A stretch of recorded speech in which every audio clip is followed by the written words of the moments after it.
দর্শক শ্রোতা, মেলা শুধু একটি অনুষ্ঠান নয় এবং মেলা একটি অনুভূতি চেতনা, তাই একটি জীবনধারা গল্প নিয়ে আজ আমি এসেছি পায়রাবন বেগম রোকেয়ার মেলাতে। বেগম রোকেয়ার জন্মসাল নিয়ে এখানে নানাবিধ কথা আছে। এখানে বেগম রোকেয়া সাখাওয়াত হোসেন 19 শতাব্দীর একজন খ্যাতিমান বাঙালি সাহিত্যিক ও সমাজ সংস্কারে তাকে বাঙালি নারী জাগরণের অগ্রদূত হিসেবে গণ্য করা হয়। তার প্রকৃত নাম হচ্ছে বেগম রোকেয়া সাখাওয়াত। বেগম রোকেয়ার জন্ম ও মৃত্যু দিবস আজ। বেগম রোকেয়ার জন্ম ও মৃত্যু দিবস আজ নারী জাগরণের পথিক এবং বেগম রোকেয়া সাখাওয়াত হোসেনের অবদান স্মরণ করে কেন্দ্র করে আজ এখানে পালিত করা হচ্ছে। রোকেয়া সাখাওয়াত হোসেন সাধারণত বেগম রোকেয়া নামে অধিক পরিচিত। 9 ডিসেম্বর 1880 এবং 9 ডিসেম্বর 1932 হলেন একজন বাঙালি চিন্তাবিদ, প্রান্তিবিদ, ঔপন্যাসিক এবং সাহিত্যিক। তো বেগম রোকেয়ার জন্ম মৃত্যু দিবস আজ পালিত হচ্ছে। বাঙালি নারী জাগরণের অগ্রদূত বেগম রোকেয়া সাখাওয়াত হোসেনের জন্ম মৃত্যু দিবস আজ পালিত করা হচ্ছে নানান বৈশিষ্ট্য। চল চল চল আমরা সবাই মেলাতে যাই। মেলা মানে খুশি, মেলা মানে আনন্দ, তাই আমরা এসেছি পায়রাবন বেগম রোকেয়ার মেলাতে। এখানে আমি বিস্তারিতভাবে আলোচনা করব, আপনারা আমার সাথেই থাকুন। বেগম রোকেয়ার জন্ম। বেগম রোকেয়া সাখাওয়াত হোসেন 1880 সালের 9 ডিসেম্বর রংপুর পায়রাবন গ্রামে জন্মগ্রহণ করেন। বেগম রোকেয়া বাংলা সাহিত্যের প্রথম নারীবাদী লেখক। 1898 সালে তার বিষয় হয় সৈয়দ সাখাওয়াত হোসেনের সঙ্গে। তাকে মুসলিম নারী জাগরণের অগ্রদূত, মুসলিম নারী মুক্তি আন্দোলনের পথিক এবং নারী শিক্ষা প্রসারের অগ্রদূত বলা হয়। বিবিসির জরিপকৃত সর্বকালের শ্রেষ্ঠ বাঙালির তালিকায় তার অবস্থান ষষ্ঠ। তার প্রথম রচনা নিরীহ বাঙালি এবং শেষ রচনা হচ্ছে নারীর অধিকার। নারী শিক্ষামূলক প্রবন্ধ গ্রন্থ জাগো গো ভগিনী। নারী জাগরণের অবদানের স্বীকৃতিস্বরূপ 9 ডিসেম্বর রোকেয়া দিবস পালন করা হয়। বেগম রোকেয়ার নামে অধিক পরিচিত 9 ডিসেম্বর 1880 এবং 9 ডিসেম্বর 1932 হলেন একজন বাঙালি চিন্তাবিদ, প্রান্তিক এবং ঔপন্যাসিক, সাহিত্যিক এবং সমাজ সংস্কারে। সুপ্রিয় দর্শক শ্রোতারা, মেলা মানেই সকল মতভেদ ভুলে আমরা এক জায়গায় আসি। শহরে কিংবা গ্রামে কিংবা বাইরে, এই চিপাচিপির এই শীতকালে অনলাইনের যুগে মোবাইলে কিংবা টিভিতে বা অথবা টেলিভিশনে যে যেখান থেকে দেখতেছেন আমার এই ভিডিওটা, তাদেরকে জানাই সাদর সম্ভাষণ। সমাজ সংস্কারক তিনি, বাঙালি মুসলিম নারী জাগরণের অগ্রদূত এবং প্রথম বাঙালি নারীবাদী। 2004 খ্রিস্টাব্দে বিবিসি বাংলার সর্বকালের সর্বশ্রেষ্ঠ বাঙালি জরিপে ষষ্ঠ নির্বাচিত হয়েছিলেন বেগম রোকেয়া।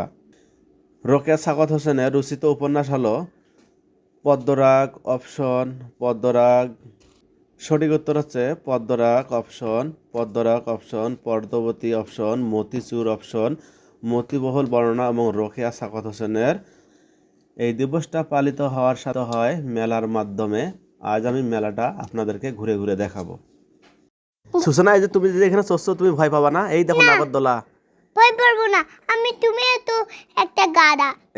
তুমিও তো চড়ছো, আমি তো চড়ছি। এই দেখো উপর থেকে রাস্তাটা অনেক সুন্দর দেখা যাচ্ছে। হ্যাঁ, এই দেখো আমি তোমার সাথে সেলফি তুলছি।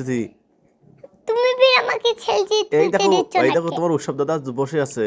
উৎসব দাদা তো অনেক দূরে, আমি তো একটা জায়গায়। তুমি নামতে পারো একা একাই?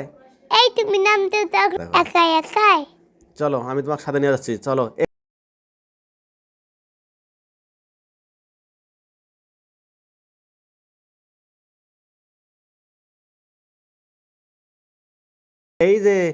এই যে তুমি আমার লাফা লাপ্পা লাপ্পা লাপ্পা লাপ্পা। গাইস দেখুন, বাচ্চা ছেলেগুলো আমাকে পড়ে ফেলে দিচ্ছে। হ্যাঁ, এই যে তুমি আস্তে আস্তে একটু করে লাফালাফি করো। এই তো হ্যাঁ, লাপ্পা লাপ্পা লাপ্পা লাপ্পা লাপ্পা লারে লাপ্পলা ওরে মুখে লারে লাপ্পালা বন্ধুরে। আমি সাইকেলটা চড়বো, গাইস চড়তেই পারছি না, ওই বাচ্চা ছেলেটা আমাকে সাইড হয়ে যাচ্ছে। এই তো সুন্দর নামতেছে। এই গাইস আমি পড়ে গেলাম। আবার চড়তেছো তুমি? হ্যাঁ, আমি চড়বো। এই দেখো আবার তুমি পড়ে গেলাম রে। হ্যাঁ, এই তুমি উঠতে ভয় পাও নাই? না, আমি ভয় করি না। তাই আমি কেন পড়ে যাচ্ছি? তুমি জুতাটা পরে দিচ্ছি। আমার ছোট বাবা আমাকে জুতোটা পরে দিচ্ছে। এখন আমি ট্রেনে যাচ্ছি। গাইস দেখো, আমি ট্রেন চালাচ্ছি। তুমি ট্রেন চালাইতে পারেন? হ্যাঁ, তুমি তো এত ভয় করো, তুমি ট্রেনও তো চড়াওছো না? হ্যাঁ, তারপরে এবার তোমাদেরকে স্টিমার চালাবো। স্টিমার দেখাবো, স্টিমার। তাই তো? আউ আউ আউ, আমি চচ্ছি চচ্ছি চচ্ছি, হ্যাঁ। তাই তাই তাই তাই। কি জোরে যাচ্ছে তাই না? হ্যাঁ বাবা, আমি আর কোনোদিন এখানে আসবো না। ভালো জোরে যাচ্ছে। গাইস জোরে জোরে যাচ্ছে আমাকে নিয়ে, দেখো তো আমি ভয় পাচ্ছি না।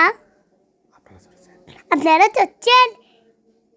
বলো আপনারা চললে অবশ্যই কমেন্টের মাধ্যমে জানিয়ে দেবেন। এই যে আপনারা চললে গাইস এখন নামতেছি। হ্যাঁ, এরপর তুমি কোথায়? মেলা মানেই আমরা দলবদ্ধভাবে এক জায়গায় আমরা একখানে আমরা জমাট বাঁধি। তার উদ্দেশ্যে আমরা মেলা নিয়ে এই মন্তব্য করেছি। মেলায় এমন একটি জায়গা যে স্থানটিতে সকল পর্যায়ের জিনিস একত্রিত করে বিভিন্ন ধরনের সাংস্কৃতিক একসাথে প্রদর্শিত করা হয়। এই উৎসাহের মাধ্যমে একটি বিশেষ অনুষ্ঠান পরিচালনা করা হয়। তাই আমরা এসেছি বেগম রোকেয়ার। আজকে আমরা দেখাবো বেগম রোকেয়ার জন্মস্থান বাড়ি। হ্যাঁ, বেগম রোকেয়ার বাড়ি না, দেখুন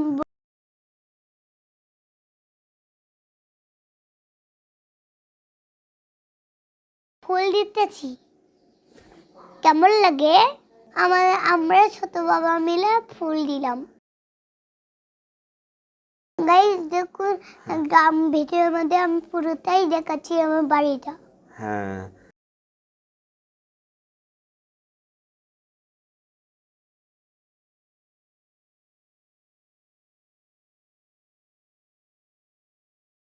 দেখাবো এখন চিংড়ি মাছ দেখাবো। এই দেখো আমি খেতেছি চিংড়ি মাছ। চিংড়ি মাছ খেতেছি, দেখো বন্ধুরা, আমি এবার চিংড়ি মাছ খেতে খেতে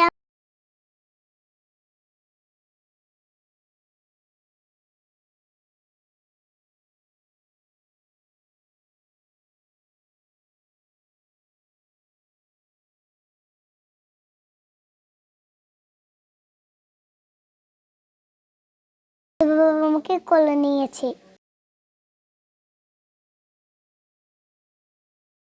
আমরা এবার যাচ্ছি হেঁটে হেঁটে। হ্যালো গাইস, Guys, এখানে এখানে ভিডিওটা ভিডিও শেষ। টাটা। Tata, bye bye.